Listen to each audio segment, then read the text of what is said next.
जब भी मैं हूँ अशोक दास और अभी हम हैं जंतर मंतर पे। जंतर मंतर पे वंचित समाज के तमाम लोग निकले थे सड़कों पे, यहाँ पे दिल्ली के तमाम हिस्सों से और दिल्ली के आसपास के जो तमाम इलाके हैं वहाँ से यहाँ पे आए थे और प्रदर्शन हुआ। दो खास बातें थी, एक तो 13 पॉइंट रोस्टर है जिसके बारे में काफ़ी बातें हो रही हैं और उसको लेके प्रदर्शन हो रहा था कि 13 पॉइंट रोस्टर को वापस लिया जाए और 200 पॉइंट रोस्टर जो है पहले का उसे फिर लागू किया जाए। दूसरी जो एक महत्वपूर्ण बात थी जिसको लेकर लोग इकट्ठा हुए थे वह है आदिवासियों का मुद्दा, जिसको हम वनाधिकार कानून कहते हैं। एक 2006 का कानून है ये। इसके तहत क्या है कि सरकार आदिवासियों को, जो देश के आदिवासी हैं, मूल निवासी जिनको कहा जाता है, उनको जबरन उनके जो घर हैं, उनके जो जंगल हैं, वहाँ से उनको बेदखल किया जा रहा है। आखिर सरकार ऐसा क्यों कर रही है ना? और क्यों जो लोग सदियों से जंगलों को सहेजते आ रहे हैं उन पे ये आरोप लगा रही है कि जंगलों को बर्बाद कर रहे हैं। हमारे साथ बन्ना राम मीना जी, उनसे हम इन तमाम मसले को, जो आदिवासियों का मसला है, उसको समझने की कोशिश करेंगे। बन्ना राम जी, क्या मसला है ये जो आदिवासियों को जंगल से बेदखल करने की साजिश गवर्नमेंट रच रही है? देखिए अशोक जी, ये 2006 में एक संसद में कानून बना था, वन अधिकार अधिनियम 2006। उस कानून के तहत उसमें ये प्रावधान किया गया था कि जो आदिवासी सदियों से जल जंगल और ज़मीन में रह रहे हैं उनका उस पर मालिकाना हक है और उस कानून के तहत उनके जंगल में जो उनके पेड़ पौधे हैं, खनिज हैं, उनका वो अपनी जीविका के लिए इस्तेमाल कर सकते हैं। अब कुछ 20 फरवरी को सुप्रीम कोर्ट का एक जजमेंट आता है और उस जजमेंट में ये कहा जाता है कि आपको अपने जल जंगल और 21 जो स्टेट्स हैं, उन स्टेट्स के जो आदिवासी हैं, कम से कम 17 से 18 लाख आदिवासी हैं, उनको अपने जल जंगल और ज़मीन से जो है वो बेदखली करनी पड़ेगी, उनको वहाँ से हटना पड़ेगा।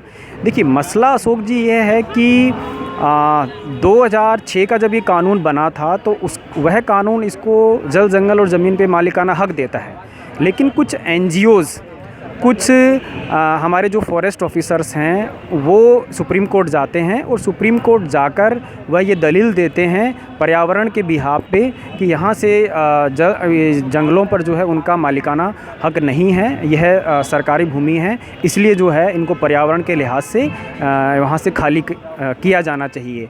अब जो स्टेट है वह स्टेट दमदार तरीके से आदिवासियों का पक्ष नहीं रखती है और जिसके चलते सुप्रीम कोर्ट 20 फरवरी 2019 को ये जजमेंट देता है उनको अपने जल जंगल और ज़मीन से बेदखल करने का।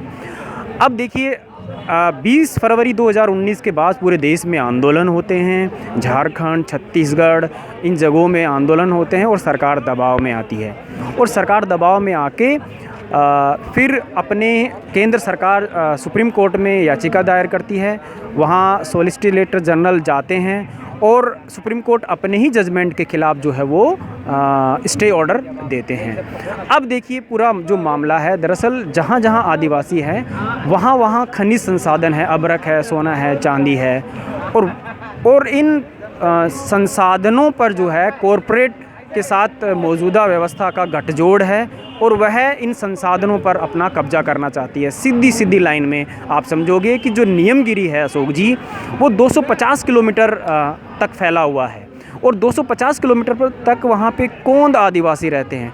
वह आदिवासी अपने उस नियमगिरी को पिता मानते हैं, लेकिन हमारा जो मुख्य धारा का समाज है वो सिर्फ मुनाफे की संस्कृति के चलते वहाँ जितने भी जो संसाधन हैं उनको मुनाफे की आड़ और ओट में देखना चाहते हैं। लेकिन जो आदिवासी कल्चर है उसका जो सामाजिक परिवेश है, वो सामाजिक परिवेश, वो मुनाफे का कल्चर जो है वहाँ बिल्कुल भी मौजूद नहीं है। वह उस जंगल को सदियों से सजोकर रखा है और सदियों से जो है उन जंगलों को उन्होंने बनाया है।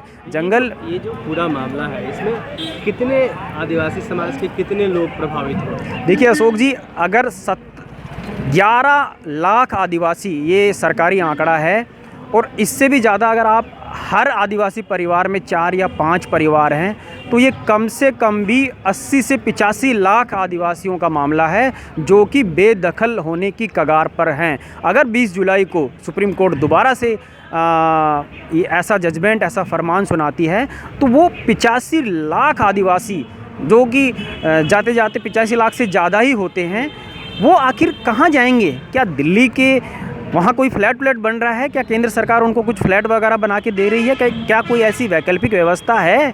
इस मुल्क की हुकूमत से वो आदिवासी समाज ये जानना चाहता है कि कौन सी ऐसी वैकल्पिक व्यवस्था आप लोगों ने उनके लिए कर रखी है। आखिर वो जल जंगल और ज़मीन से कहाँ जाएंगे?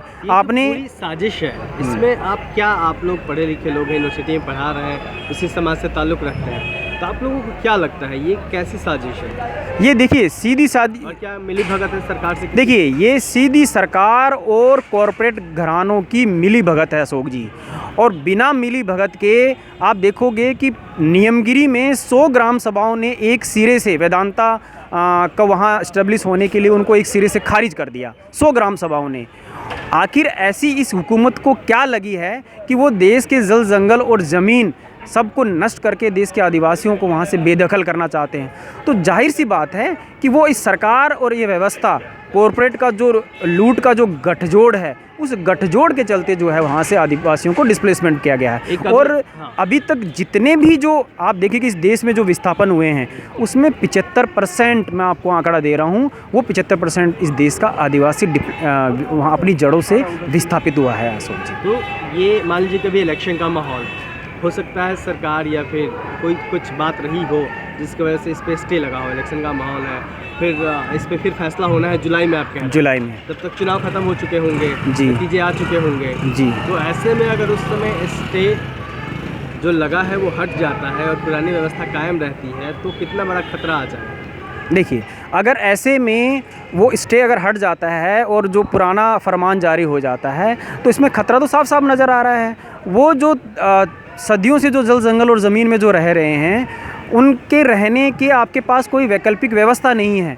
जो विकास के मॉडल में आपके फ्रेम में वो कहीं फिट नहीं होते हैं। तो आप मुझे समझाइए कि वो देश का आदिवासी समाज कहाँ जाएगा, कहाँ रहेगा? आप उदयपुर ले लीजिए, आप छत्तीसगढ़ ले लीजिए, झारखंड ले लीजिए, ये तमाम तरह के जो आदिवासी बहुल इलाके हैं, इन इलाकों में देश का लाखों आदिवासी जो समाज है वो आज विस्थापन की कगार पर खड़ा है। अगर ये सुप्रीम कोर्ट का जजमेंट इम्प्लीमेंट हो जाता है, दोबारा लागू हो जाता है, तो इस आदिवासी समाज के साथ बहुत बड़ा अत्याचार होगा। कितना डरे हुए हैं लोग इस फैसले के बाद? स्टे हालांकि लगा है लेकिन अभी तक पूरी तरह खतरा टला नहीं है, तो लोग कितना डरे हुए हैं? देखिए इस देश का जो आदिवासी बहुल्य इलाके हैं उन इलाकों में पूरा आदिवासी समाज इस तरह से डरा हुआ है कि आखिर वह अपनी जल जंगल और ज़मीन जब उनसे छीन जाएंगे तो वो कहाँ जाएंगे?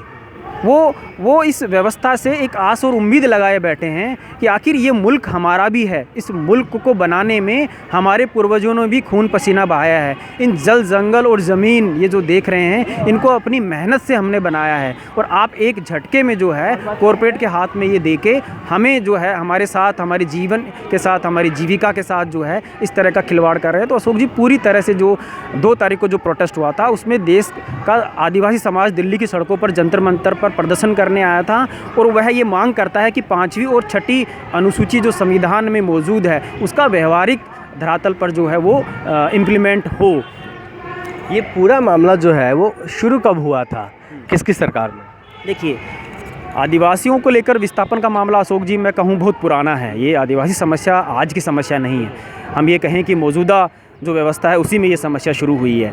सदियों से जल जंगल और ज़मीन में जो रह रहे हैं और उन जो संसाधनों पर जो तीखी नज़र हर एक व्यवस्था में उनके संसाधनों पर तीखी नज़र रही है।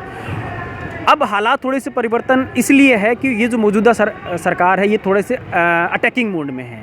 इनका जो एजेंडा है वो एजेंडा एकदम क्लियर है कि जो उनको वनवासी कहना या एकदम वनवासी कहकर जो है उनको जल जंगल और ज़मीन से जो है वो बेदखल करना।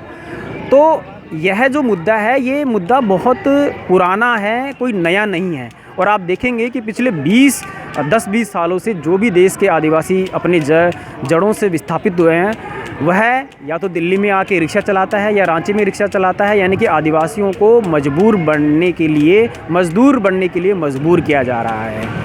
यह मामला नया नहीं है, ये पुराना है। नया इस मामले में है कि यह सरकार जो है एकदम अटैकिंग मूड में जो है अपना सारे के सारे मंसूबों के साथ खड़ी है।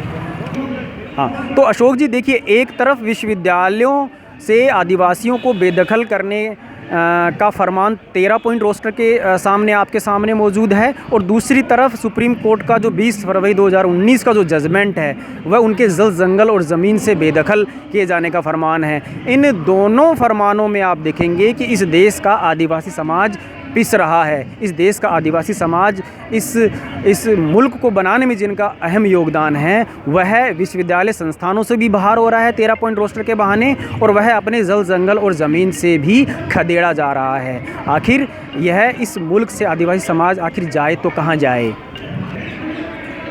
सवाल बड़ा है और ख़तरे भी बड़े हैं। आदिवासी समाज, जाहिर सी बात है कि कई मुद्दों पे उसको दोहरी चोट लगी है। एक तो 13 पॉइंट रोस्टर का जो मुद्दा है उसमें उसको इतने नीचे धकेला गया है जहां उसका नंबर शायद 100 साल के बाद आए, उससे भी ज़्यादा लंबा समय लग सकता है। और दूसरा मुद्दा ये वन अधिकार कानून है जिसको लेकर लाखों, तकरीबन जैसे बनाना मीना जी बता रहे थे कि 80-85 लाख, हम उसको 1 करोड़ मान लेते हैं कि लाखों आदिवासियों का जीवन, उनकी ज़िंदगी, उनका विकास और उनका पूरा परिवार खतरे में आ गया है। ये एक बड़ा सवाल है जो आदिवासियों के सामने बना हुआ है, और देश के इस जो आदिवासी तबका है जिसने देश को अपनी मेहनत से बहुत सालों से सींचा है, देश की आज़ादी में इसकी बहुत बड़ी भूमिका रही है, उसके बाद लगातार देश के विकास में, जंगलों को बचाए रखने में इसकी बहुत बड़ी भूमिका रही है, और जब उसको इसी जंगल से अपने घर से खदेड़ा जाने लगा है तो यह सरकार की मंशा पर बड़ा सवाल खड़ा करती है।